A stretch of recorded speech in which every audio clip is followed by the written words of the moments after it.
All right. 270 is officially over, man. God damn. Just fun card, to be honest. Oh yeah, you know what? What happened with the Greg Hardy fight? Oh, that's the two fights that were off, huh? Greg Hardy, Alexei Olenek. Who else was the fight? Anyways, Kay Hansen opened the card. She lost, obviously. You know what I didn't realize is that she's fighting at flyweight. So she's normally a strawweight. I think. Sorry about this. I think normally she fights at she's strawweight, and I'm wondering why she moved up to flyweight. Because the size definitely, you could definitely tell the size is what won that Jasmine girl the fight. Size, length, keeping her distance, being long, rangy. She, beat her Matt Frivola in the second fight. TKO'd Gennaro, or whatever, however you say that guy's name, in the what happened? What happened to all these fights? Oh, here we go. Yeah, in the first round. You know who won?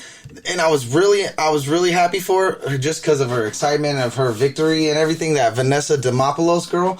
She just quit stripping, I guess, 6 to 8 weeks ago for this fight camp. Dedicated everything she got to this. Got the W. The Silvana girl came out, rocked her, put her on her back, started beating her up, and then Vanessa put her in an armbar and finished her, tapped her out, jumped in Joe Rogan.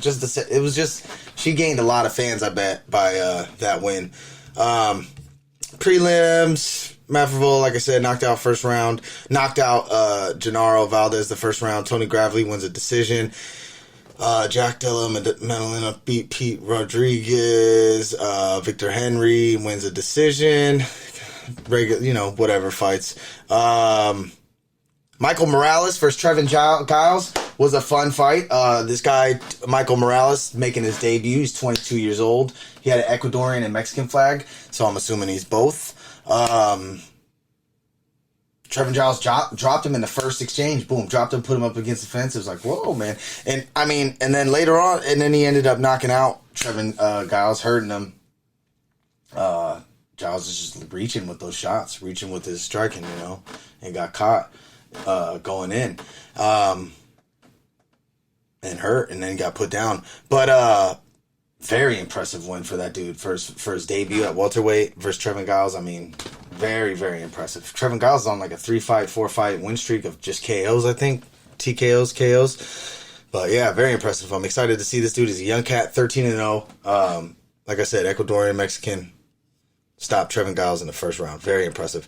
Said Nurmagomedov, just a beast. His striking was looking nasty. Just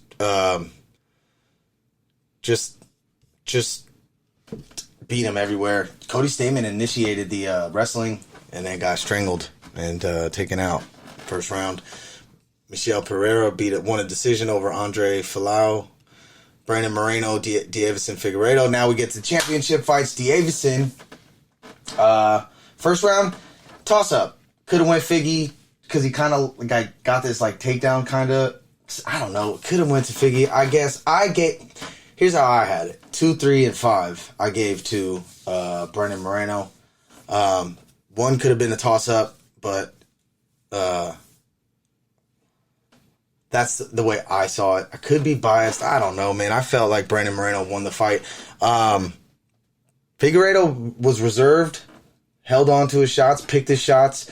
He had when he would go orthodox, he would throw this. When he would fight orthodox, he would throw this outside low calf kick, and it would land on Moreno's lead leg on the outside on the calf, and it just destroyed it. And you could tell it affected him later on in the fight. It added up, like DC said. It started paying dividends, man. That leg kick started paying dividends, and it just affected him. He couldn't fully get his shots off hard enough. But I still felt with those shots, I still felt he was winning the exchanges, landing better shots, winning the grappling exchanges, stuffing all the takedown. You know what I mean? I just felt like he won the fight. I thought he had rounds 2, 3.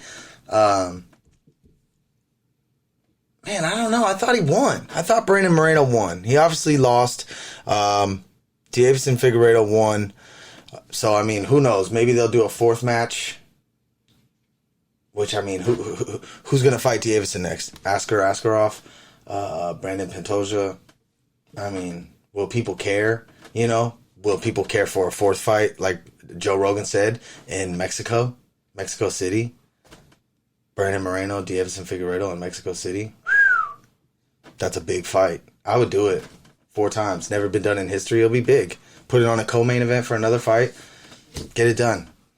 I thought Brandon won that shit, though, to be honest. I'm going to talk to some people that watched, and I haven't reached out to nobody yet, so I want to see. I got a few homies that are at the fights, that went to the fights and saw them, so I want to see what they think. I thought Brandon did enough to win it, but I'm always wrong, so who knows. Then we go to the main event, which the first 2 rounds played out pretty much how I thought. And Francis gassed out pretty fast. Francis, you know, just couldn't get his shots off. Cyril bouncing around, throwing T-kicks up the middle, push kicks, landing to the body, you know, jabs to the belly, ducking out of the way of shots, not taking any risks, but landing jab here, jab there, to the belly, up top, you know, just doing what Cyril does, bouncing around, switching stance, leg kicks, body kicks, you know, he was like picking them apart all around. First 2 rounds I gave to Cyril Gane. Just like that. Francis looked exhausted. Third round, kind of going in a similar fashion, but then Francis gets this huge slam. They tie up. Francis gets under the leg and just picks him up and slams him, and then controls him on the ground. And then we see the light bulb go off in Francis's head. And I feel like if Francis wants to take you down, there's nothing you can do about it. That's what it seems like. And from the 3rd round to the 4th round to the 5th round, he just continued to take Cyril Gane down and not do much damage, but he definitely controlled him, definitely won all the exchanges and the grappling exchanges, transitions. There were some nice transitions, and I was impressed with Francis Ngannou's groundwork. He tried to put him in an arm triangle. He kept going for that. He full mounted a couple times, didn't get much off, took his back, got some hooks in, not flattened them, but was working towards it. Cyril Gane from the bottom at one point put Francis Ngannou in a Kimura, had his arm back, but he fucking just strengthened out of it. Brute force just strengthened out of it. But the 3 through 5, Francis out wrestled him and won those rounds just by taking him down and controlling him, and Cyril couldn't do anything about it, you know.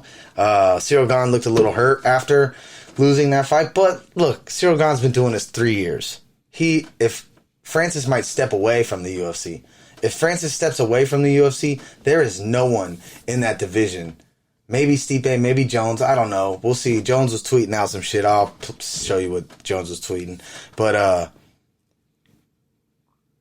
yeah, man, there's no one beating Cyril Gane besides Francis. I mean, he was on his way to winning as long as he just couldn't stop the takedowns, which is I don't think anyone can stop takedowns from Francis. That's what it seemed like, because he was exhausted and gassed out, and he was still getting those takedowns, getting your back and just throwing you the flying. He was doing trips, little judo tosses. It was nice. You could tell he worked on it, you know what I mean? And I feel like that might have something to do. I know he's at Extreme Couture, but also I feel like working with Kamaru, maybe, you know what I'm saying? Kamaru was in his corner, maybe telling him, bro, go for the takedown. Just fucking beast this fool, you know? But I don't know. Either way, it was fun. It's a fun night of fights. The Brandon Moreno, Deiveson Figueiredo fight was the most fun, though. It was a back and forth fight. It's a fun fight. Brandon, I thought, won, but I understand why. I can understand why people would think Deiveson won. It's not like he got completely robbed, you know. I just thought I thought Brandon Moreno did enough to win, but obviously not. So I think they line it up for a 4th. I'm gonna listen to the post fight, see what they do. Like I said, this is immediately after the fights. I'll upload this Monday morning, and then maybe do a video later on the week. We don't get fights until February 5th, which is Sean Strickland and Jack Hermanson. So we're going on another little break without fights, man. It sucks, but it is what it is. Also, shout out to the Niners, man. I had both TVs set up. Niners won, beat the Packers in the last literally the last seconds of the game, bro. The last 4 minutes, they blocked the punt, got tied it from 3 to it was 3-10 Packers. With 4 minutes left, Packers Packers were punting down low down at the field on like in the 10th, you know what I mean, on 10th yard line. Got blocked, went so high up. Everybody's just like, where'd the ball go? Boom. Bro, picked it up, got a touchdown. They tied the game 10-10. Aaron Rodgers gets the ball back, does nothing with it. They punt it off. Niners get the ball. They drive up the field. They kill the clock. Last seconds, kick a field goal. Boom, there it is, 13-10. Game over. You know what I'm saying? See you next week in Los Angeles, maybe, with the Rams or something. Regardless, man, it's nice to see the Niners win, you know? Makes me happy. But yeah, man, that's it. Fights are over. Game is over. I'm out of here. I love you guys. Subscribe, like, all that good shit. I truly do appreciate everybody that fucks with me. I'm out of here. Peace.